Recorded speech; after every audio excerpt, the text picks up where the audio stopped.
Hello students,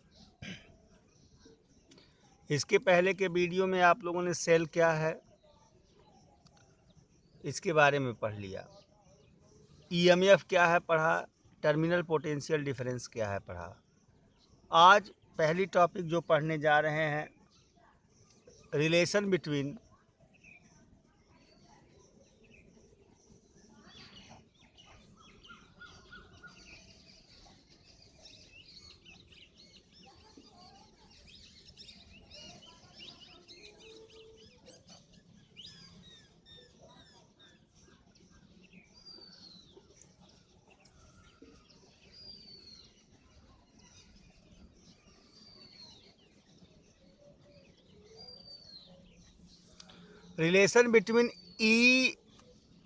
ई मतलब EMF, V माने terminal potential difference, TPD का मतलब होता है terminal potential difference, and small R माने इंटरनल रेजिस्टेंस। इन चीज़ों के बारे में आप जो है रिलेशन पढ़ने जा रहे हैं। मान लिया यह एक रेजिस्टेंस है,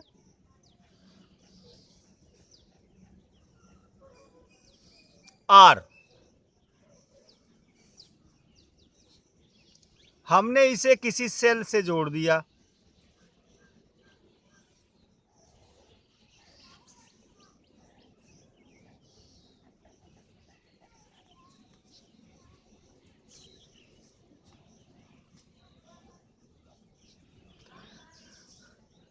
जिस सेल का इंटरनल रेजिस्टेंस स्मॉल आर है और ईएमएफ ई है।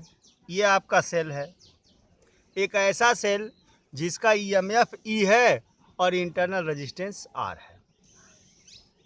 तो अब आप जानते हैं कि जो ईएमएफ, अब जो एज्यूम करना है, मान लिया आपने, let external resistance R is connected along the ends of या terminals of a cell whose EMF is E and internal resistance is R। अब EMF के डेफिनेशन से आप जानते हैं कि सेल सहित पूरे सर्किट में यूनिट चार्ज को फ्लो कराने में जो वर्क डन होता है उसी को सेल का ईएमएफ कहते हैं। यानी यूं कह सकते हैं, अब इस सर्किट में दो जगह पोटेंशियल ड्रॉप होगा, दो जगह रेजिस्टेंस अप्लाई होगा। पहला एक्सटर्नल रेजिस्टेंस में और दूसरा इंटरनल रेजिस्टेंस में। सेल के भीतर दो जगह करंट का विरोध होगा, तो दो जगह पोटेंशियल ड्रॉप होगा। और पोटेंशियल कैसी क्वांटिटी है? स्केलर क्वांटिटी है। तो पूरे सर्किट का जो ईएमएफ होगा, पूरे सर्किट का जो पोटेंशियल डिफरेंस होगा, यानी एक्सटर्नल पोटेंशियल डिफरेंस और प्लस इंटरनल पोटेंशियल डिफरेंस, इन दोनों का जो सम होगा, किसका किसका, एक्सटर्नल पोटेंशियल डिफरेंस और इंटरनल पोटेंशियल डिफरेंस का जो सम होगा, वही सेल के ईएमएफ के बराबर होगा। अब मान लिया कि एक्सटर्नल पोटेंशियल डिफरेंस V है और internal potential difference V dash है, तो सेल का ईएमएफ E इक्वल टू कितना हो जाएगा, V प्लस V डैश। यहाँ V क्या है, एक्सटर्नल पोटेंशियल डिफरेंस, यानी यहाँ से बाहर बाहर यहाँ तक का पोटेंशियल डिफरेंस। सेल के बाहर बाहर जो वायर लगा है आपका, या जो आपका रेजिस्टेंस लगा है, और सेल के घोल के भीतर जो रेजिस्टेंस अप्लाई हो रहा है, वह इंटरनल पोटेंशियल डिफरेंस हो जाएगा। अब ओम के नियम से आप जानते हैं potential difference V equal to होता I इंटू आर। अगर सेल में I करंट बह रही है तो ये रेजिस्टेंस और ये रेजिस्टेंस एक दूसरे से सीरीज में आ जाएंगे, तो equal to I into capital R, ये आपका एक्सटर्नल रेजिस्टेंस हो गया, और V डैश क्या हो गया, इंटरनल रेजिस्टेंस हो गया। तो आई इंटू स्मॉल आर। अब क्या करेंगे आप, आई कॉमन हो जाएगा, capital R plus small R, E हो गया। इस फार्मूले से सर्किट में बहने वाली टोटल करंट आप फाइंड कर लेंगे, equal to I equal to E upon R plus are.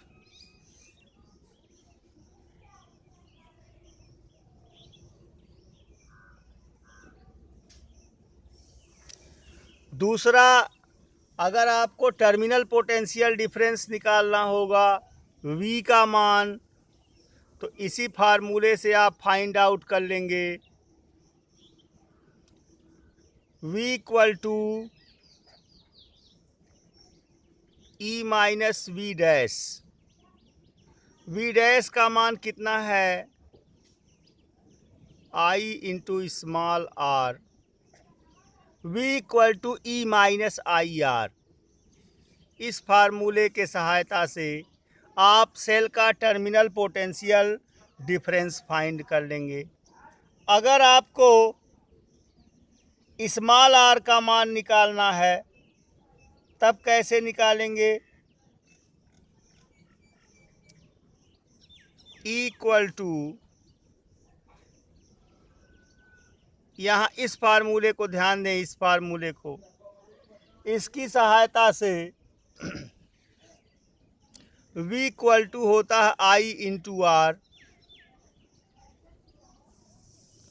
अगर I की वैल्यू यहाँ रख दिया जाए, देखिए E upon R plus R into R, ये V हो गया।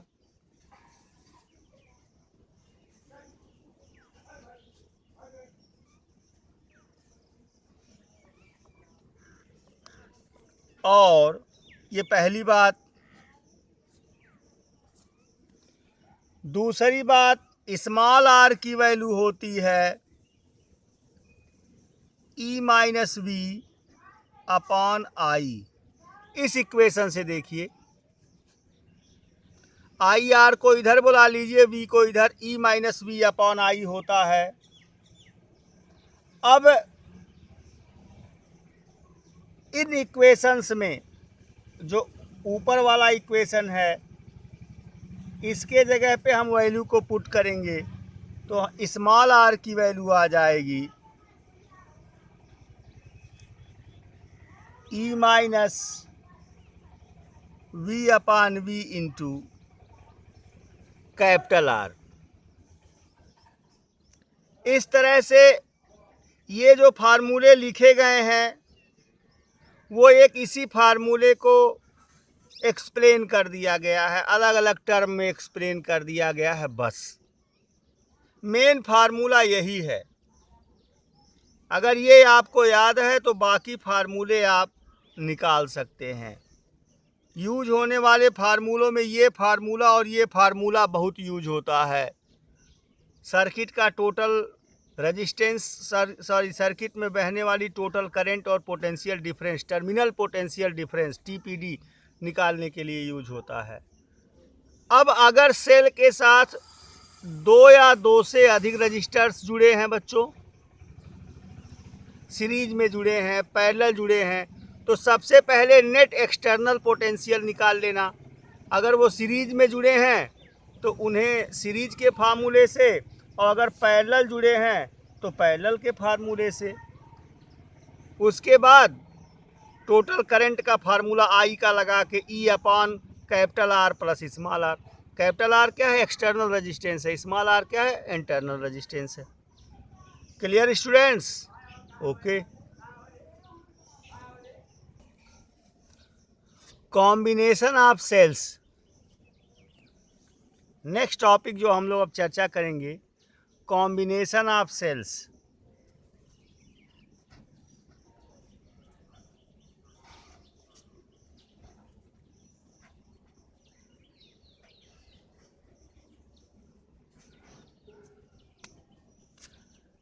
किसी सर्किट में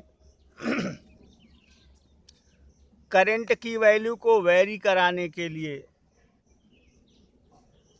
पोटेंशियल डिफरेंस वेरी कराने के लिए दो या दो से अधिक सेलों को आपस में कंबाइन किया जाता है। सेलों को सर्किट में तीन मैनर में जोड़ा जा सकता है स्टूडेंट्स, और कॉम्बिनेशन ऑफ सेल्स को बैटरी कहते हैं। क्या कहते हैं? The combination of cell is called battery.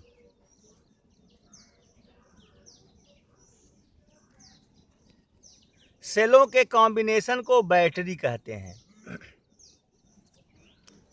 सबसे सिंपल एग्जाम्पल सेल कॉम्बिनेशन का टॉर्च आपके घर में होगा। सारे बच्चों ने टॉर्च देखा होगा, उसमें 2 सेल 3 सेल जैसी टॉर्च हो आपकी। मान लिया ये आपकी टॉर्च है,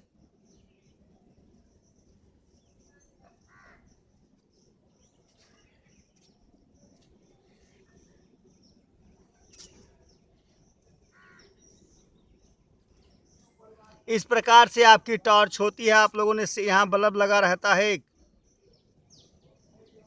और ये पहला सेल हो गया आपका, फिर ये दूसरा सेल हो गया आपका, ये तीसरा सेल हो गया आपका। इस प्रकार से जोड़ते हैं। ये यहाँ स्प्रिंग लगा रहता है, यही सेलों का कॉम्बिनेशन हो गया। दो या दो से अधिक सेलों को आपस में जोड़ दिया गया। लेकिन ये किस मैनर में जोड़ा गया है? ये पहला सेल देखिए, बाहर बनाता हूँ, ये पहला सेल, ये दूसरा सेल, ये तीसरा सेल,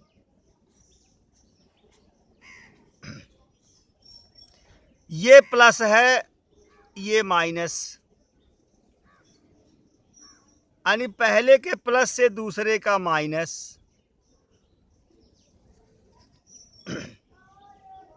इस तरह के ग्रुपिंग को या कॉम्बिनेशन को सीरीज कॉम्बिनेशन कहते हैं। अक्सर आपके रेडियो में या टॉर्चेज में सीरीज कॉम्बिनेशन में ही सेल आपस में जुड़े रहते हैं। तो सेलों के ग्रुप करने का, सेलों के कंबाइन करने का कुल 3 मेथड हो गया। पहला है सीरीज कॉम्बिनेशन,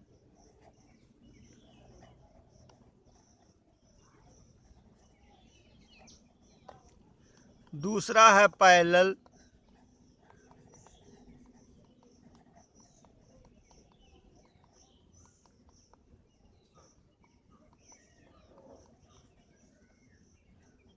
और तीसरा है मिक्स।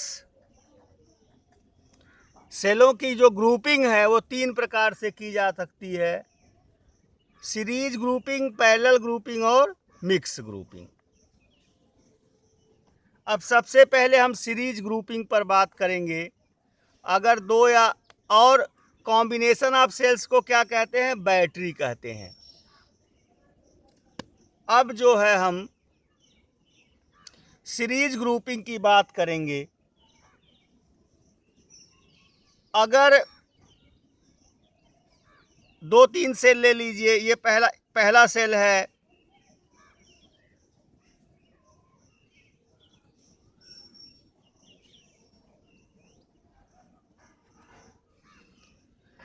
ये इंटरनल रेजिस्टेंस है सेल का।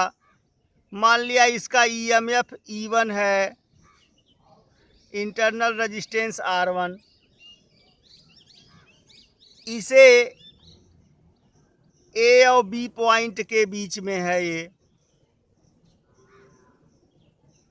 अब इसके निगेटिव को दूसरे सेल के पॉजिटिव से,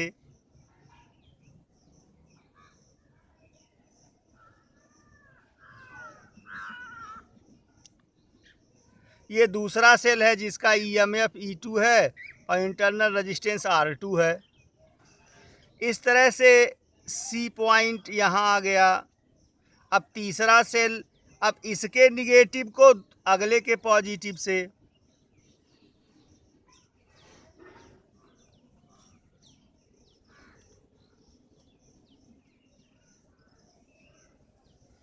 इस तरह से जोड़ते चले जाते हैं। दो ही सेल कंबाइन कर दीजिए, सर्किट छोटी हो जाएगी। मान लिया ये दो सेल पॉइंट ए और पॉइंट सी के बीच में दो सेल आपने जोड़ा है, जिनके ईएमएफ रेस्पेक्टिवली E1 और R1, E2 और R2 हैं। कैसे जोड़े हैं? पहले के निगेटिव से दूसरे के पॉजिटिव को, दूसरे के निगेटिव को तीसरे के पॉजिटिव से, एंड सो ऑन। इस प्रकार से, इस प्रकार का जो कॉम्बिनेशन होता है इसे सीरीज कॉम्बिनेशन। और लास्ट में जिस सर्किट में जोड़ना होता है, अब ये ओवरऑल सर्किट का प्लस यहाँ है और ओवरऑल सर्किट का माइनस यहाँ है, आप एक्सटर्नल रेजिस्टेंस से जोड़ दीजिए इसे। अब हमें फाइंड क्या करना है? कॉम्बिनेशन का इक्विवेलेंट ईएमएफ क्या होगा और कॉम्बिनेशन का इक्विवेलेंट रेजिस्टेंस, इंटरनल रेजिस्टेंस क्या होगा। तो सबसे पहले हम पोटेंशियल डिफरेंस की बात अगर हम करते हैं तो ध्यान दीजिएगा, ए और बी के बीच पोटेंशियल, अब देखिए पीछे आप लोगों ने पढ़ा है formula, terminal potential difference V equal to E minus IR। तो अगर हम ए और बी के बीच का पोटेंशियल डिफरेंस VAB की बात करते हैं तो ये हायर पोटेंशियल पे है, ये लोअर पे है, तो VA माइनस VB हो जाएगा।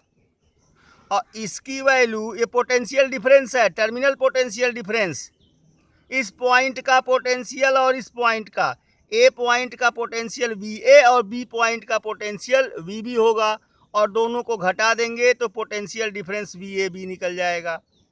इसकी वैल्यू फार्मूले के हिसाब से E1 माइनस IR1 होगी।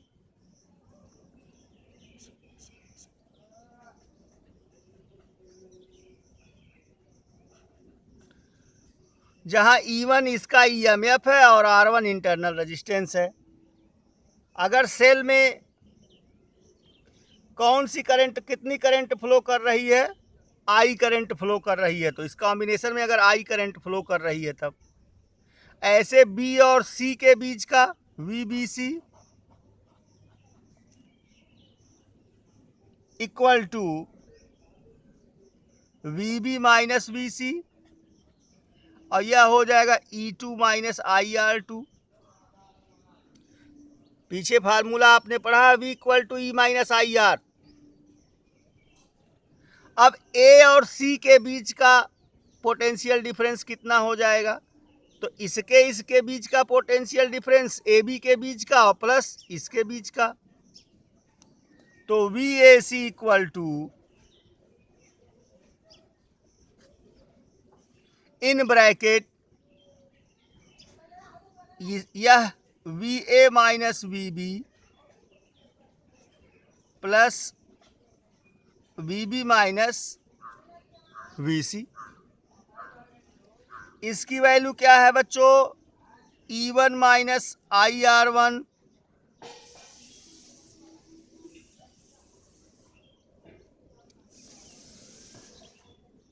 E1 माइनस IR1, और इसकी वैल्यू क्या है बच्चों? E2 minus IR2।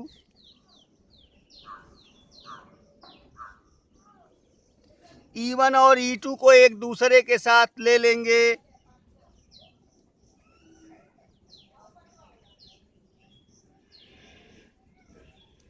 और या इन दोनों को एक साथ लेंगे, I कॉमन आउट है,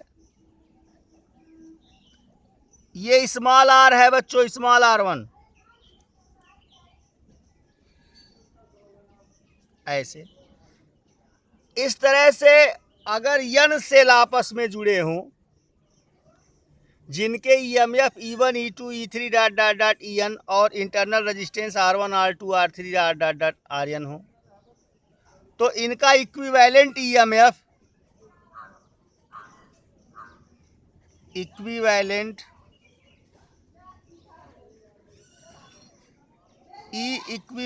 equal to E1 plus E2 plus dot dot dot EN और small r equivalent equal to R1 plus. इस तरह से दो या दो से अधिक सेल अगर सीरीज मैनर में जुड़े हैं तो उनका इक्विवेलेंट ईएमएफ उनके अलग अलग ईएमएफ के सम के बराबर होगा और इक्विवेलेंट इंटरनल रेजिस्टेंस उनके अलग अलग इंटरनल रेजिस्टेंसेस के सम के इक्वल होगा। Okay students.